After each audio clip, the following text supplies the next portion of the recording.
আসসালামু আলাইকুম। আমি এখন বানাবো দারুণ মজার একটা আইটেম। নেটে খুব ভাইরাল চলতেছে এটা। খুব সহজে চটপটি কিংবা দই ফুচকার মতো একটা জিনিস বানানো। এটা খাইতে কিন্তু চটপটি কিংবা ফুচকার থেকে, দই ফুচকার থেকে অনেক অনেক বেশি মজার। একদম কম খরচে ঝটপট ঘরের মধ্যে বানিয়ে নিতে পারেন।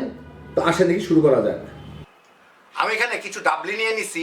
এইগুলাকে আমি ভালো মতো ধুয়ে 6-7 ঘন্টা পানিতে ভিজে রাখবো যাতে ফুলে যায়। সবচেয়ে ভালো সারা রাত ভিজে রাখলে। আমি সারা রাত রাখছিলাম, ডাবলিগুলো বেশ সুন্দর হয়ে ফুলে গেছে। আমি পানিগুলো ফেলে ধুয়ে নিছি। এর সাথে আমি 1 চা চামচ খাবার সোডা দিব। খাবার সোডা কিংবা বেকিং সোডা দুটো একই জিনিস। আর পর্যাপ্ত পরিমাণ পানি দিয়ে এটাকে আমি সিদ্ধ করে নেব।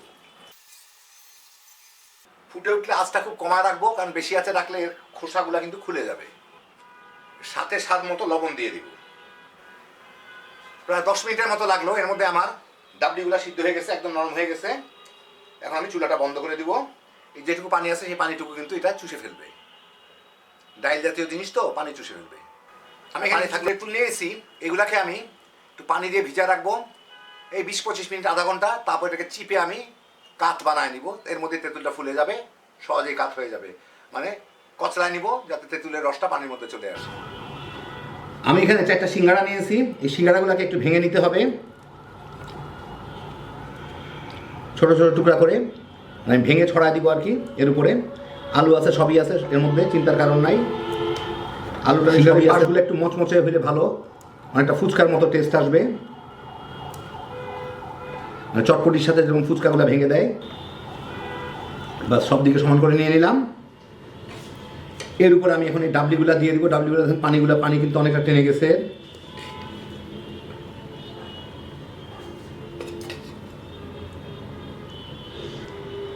তেঁতুলের কাপটা বানায় রাখলাম, যে তেঁতুলের কাপটা, সেই তেঁতুলের কাপটা উপর দিয়ে দিব পরিমাণ মতো, যে যেরকম চান, যে যতটুকু টক চান।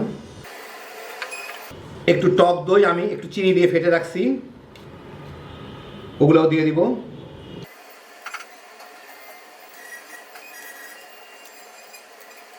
একটু পেঁয়াজ কুচি,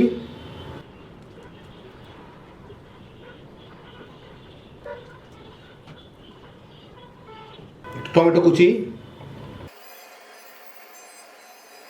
একটু লাল মরিচ, কাঁচা মরিচ, একটু ধনিয়া পাতার কুচি, উপর দিয়ে একটু চাট মশলা অথবা চটপটির মশলা, না থাকলে টালা জিরার গুঁড়াও দিয়ে দিতে পারেন, খারাপ লাগবে না। সামান্য একটু বিট লবণ ফ্লেভারের জন্য আর টেস্টের জন্য। হয়ে গেল আমার দারুণ মজার চটপটির বিকল্প সিঙ্গাড়া পটি।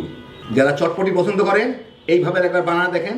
মাত্র 5টা সিঙ্গাড়া দিয়ে কতখানি হলো দেখেন। বাসার সবাই মিলা তামা তামা করে খেয়ে ফেলাইতে পারবেন। কি যে মজা, এটা খাইলে একবার বানালেই বুঝবেন। এটা খাইতে দই ফুচকা কিংবা দই চটপটি থেকে 1000 গুণ ভালো। অনেক কম খরচে, কম ঝামেলায় হ্যাপি জোশের একটা আইটেম। আল্লাহ আপনাদের সবাইকে ভালো রাখুন, সুস্থ রাখুন, নিরাপদে রাখুন। ইনশাআল্লাহ বেঁচে থাকলে আবার দেখা হবে। ফি আমানিল্লাহ।